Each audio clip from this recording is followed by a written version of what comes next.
মহান স্বাধীনতা ও জাতীয় দিবসে বিনম্র শ্রদ্ধায় মুক্তিযুদ্ধের ২০ সন্তানদের স্মরণ করল জাতি। ৭১-এর ২৫শে মার্চ কালরতের ধ্বংসস্তূপ থেকে উঠে দাঁড়িয়ে ২৬শে মার্চ মুক্তিযুদ্ধ এবং দেশ স্বাধীন করার শপথ নেয় বীর বাঙালি। ছিনিয়ে আনে বিজয়ের লাল সূর্য। মহান স্বাধীনতা দিবসে সাভার জাতীয় স্মৃতিসৌধে ঢল নামে সাধারণ মানুষের। স্বাধীন বাংলাদেশ যেন কারো গোলামি না করে, সবাই যেন মাথা উঁচু করে চলতে পারে, এমন স্বনির্ভর দেশ প্রতিষ্ঠার দাবি জানালেন স্মৃতিসৌধে শ্রদ্ধা জানাতে আসা সর্বস্তরের মানুষ। এহসানুল গনি সজন ও ইমদাদুল হকের ক্যামেরায় রিপোর্ট করছেন মাহবুব কবির চপল। আমি গাইব গাইব বিজয়েরই গান।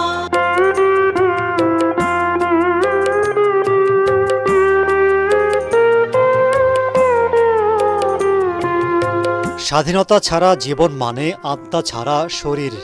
১০০ বছর আগে এমন উক্তি করেছিলেন লেবানিজ কবি কাহলিল জিবরান। এখন সেটি উপলব্ধি করছে নতুন প্রজন্ম।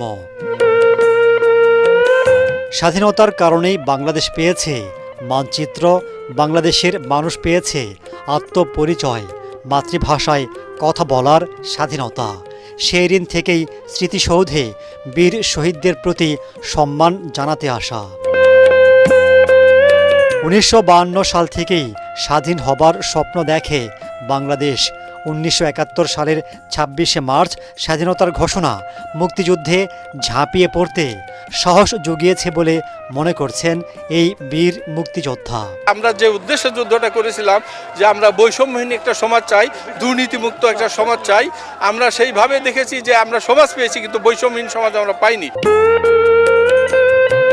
বিশ্বজুড়ে যুদ্ধ বিগ্রহে স্বাধীনতা টিকিয়ে রাখায় চ্যালেঞ্জের মুখে পড়েছে অনেক দেশের। তাই ব্যক্তিকেন্দ্রিক চিন্তা না করে দেশকেন্দ্রিক চিন্তা করতে রাজনৈতিক দলগুলোর প্রতি আহ্বান সাধারণ মানুষের। এটা হচ্ছে একটা মেসেজ, একটা জাতির উপর একটা মেসেজ, যেন এইখান থেকে আমরা অনেক কিছু শিখতে পারি। আমরা স্বাধীনভাবে ঘুরতে চাই, আমরা মুক্ত দেশ চাই, মুক্ত বাংলাদেশ চাই। আমি আমার মত যদি প্রকাশ করতে নাই পারি, তাহলে কেন আজকে ২৬শে মার্চ? আমরা ৬৪ ফিটের একটা পতাকা নিয়ে আসি প্রতি বছরই ৬৪ জেলা প্রতিনিধিত্ব করার জন্য। ১০ বছর পরে বাংলাদেশকে ডিজিটাল বাংলাদেশ হিসেবে আরো উন্নত দেখতে চাই। কে কি বললো সেটা আমাদের বিষয় না, আমাদের এটা সারা জীবনই এটা পালন করে যেতে হবে। সাধারণ মানুষের প্রত্যাশা নেতিবাচক পরিচয় মুছে ইতিবাচক ধারায় পরিচালিত হোক বাংলাদেশ। বিশ্বের সাথে তাল মিলিয়ে যেতে আমরা এগিয়ে যেতে পারি, সেই কামনাই করি। স্বাধীনতা ৩৬৫ দিনের জন্যই, বিজয় ৩৬৫ দিনের জন্যই। যদি বাংলাদেশ সরকার মেধাদের মূল্যায়ন করে, আমি মনে করি আমার সোনার বাংলাদেশ হইতে খুব বেশি দিন সময় লাগবে না। আমরা বাংলাদেশ চাই, এমন বাংলাদেশ চাই যেখানে আমার ভাইয়ের রক্ত ঝরবে না।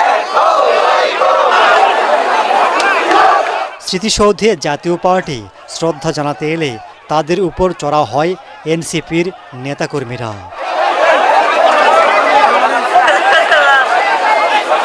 স্মৃতিসৌধে এবার মানুষের উপস্থিতি তুলনামূলক কম ছিল। বাংলাদেশের পরে স্বাধীন হয়ে বাংলাদেশের চেয়ে এগিয়ে গেছে অনেক দেশ। এ দেশটাও সোনার বাংলা হবার কথা ছিল, নানা কারণে সেটা হয়নি।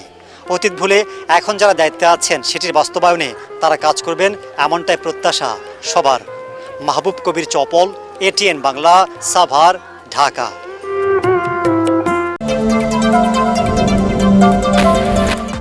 এর আগে সাভার জাতীয় স্মৃতিসৌধে বীর শহীদদের প্রতি ফুল দিয়ে শ্রদ্ধা নিবেদন করেন রাষ্ট্রপতি মোহাম্মদ শাহাবুদ্দিন এবং প্রধানমন্ত্রী তারেক রহমান। এরপর শ্রদ্ধা জানান বিরোধী দলীয় নেতা জামায়াতের আমির ডক্টর শফিকুর রহমান। শ্রদ্ধা নিবেদন শেষে বিএনপি মহাসচিব মির্জা ফখরুল ইসলাম আলমগীর স্বাধীনতা দিবসে নতুন বাংলাদেশ গড়ার প্রত্যাশা জানান। আর জামায়াতের আমির শফিকুর রহমান বলেন, গড়তে হবে দুর্নীতিমুক্ত বাংলাদেশ। বিস্তারিত জানাচ্ছেন ইয়াসিনুর রানা। স্বাধীন দেশ হিসেবে ৫৬তম বছরে পদার্পণ করল বাংলাদেশ। ১৯৭১ সালের ২৫ মার্চ হানাদার বাহিনী নিরস্ত্র বাঙালির ওপর সশস্ত্র আক্রমণ করে। পরে ২৬ মার্চ ঘোষণা আসে স্বাধীনতার। বিশ্বের বুকে জন্ম নেয় নতুন এক দেশ। ৯ মাস যুদ্ধ করে অর্জিত হয় লাল সবুজ পতাকা। সূর্যোদয়ের সাথে সাথে ৩১ বার তপধ্বনির মধ্য দিয়ে শুরু হয় স্বাধীনতা দিবসের আনুষ্ঠানিকতা।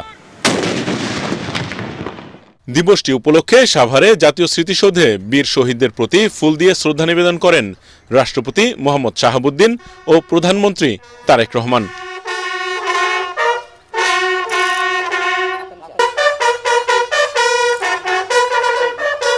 সকাল 6টার পরপর জাতীয় স্মৃতিসৌধের মূল বেদিতে ফুল দিয়ে শ্রদ্ধা নিবেদন করেন তারা।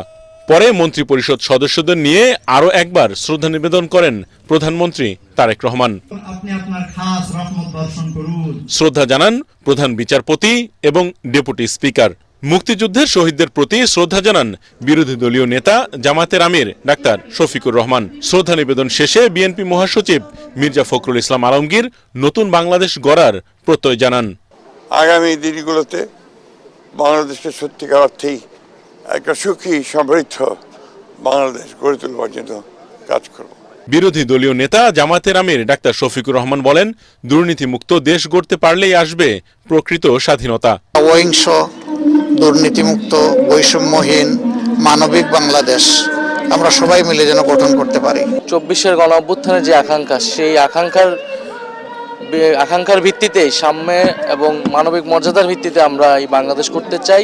প্রধানমন্ত্রী স্মৃতিসৌধ এলাকা ত্যাগ করলে উন্মুক্ত করে দেওয়া হয় জনসাধারণের জন্য।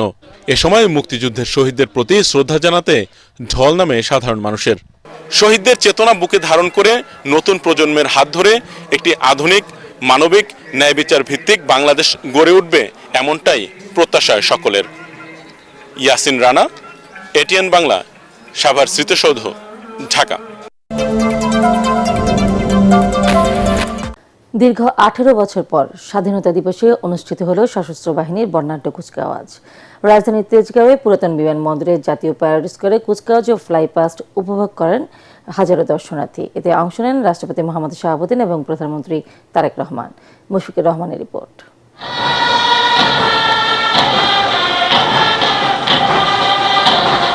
2008 সালের পর 1.5 যুগ পেরিয়ে জাতীয় প্যারেড গ্রাউন্ডে সশস্ত্র বাহিনীর আয়োজনে অনুষ্ঠিত হল স্বাধীনতা দিবস কুচকাওয়াজ।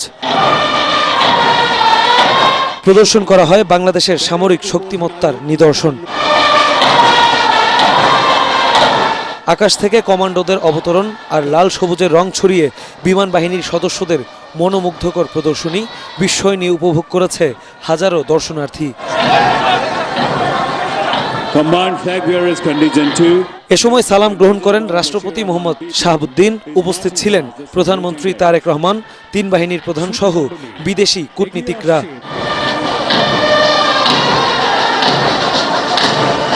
মুক্তিযুদ্ধ বিষয়ক মন্ত্রণালয়ের নির্দেশনায় এবং সশস্ত্র বাহিনী বিভাগের তত্ত্বাবধানে এই কুচকাওয়াজের সামগ্রিক ব্যবস্থাপনার দায়িত্বে ছিল সেনাবাহিনীর 9ম পদাতিক ডিভিশন।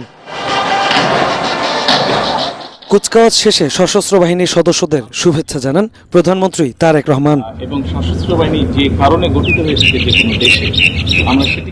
মুশফিকুর রহমান, এটিএন বাংলা, ঢাকা।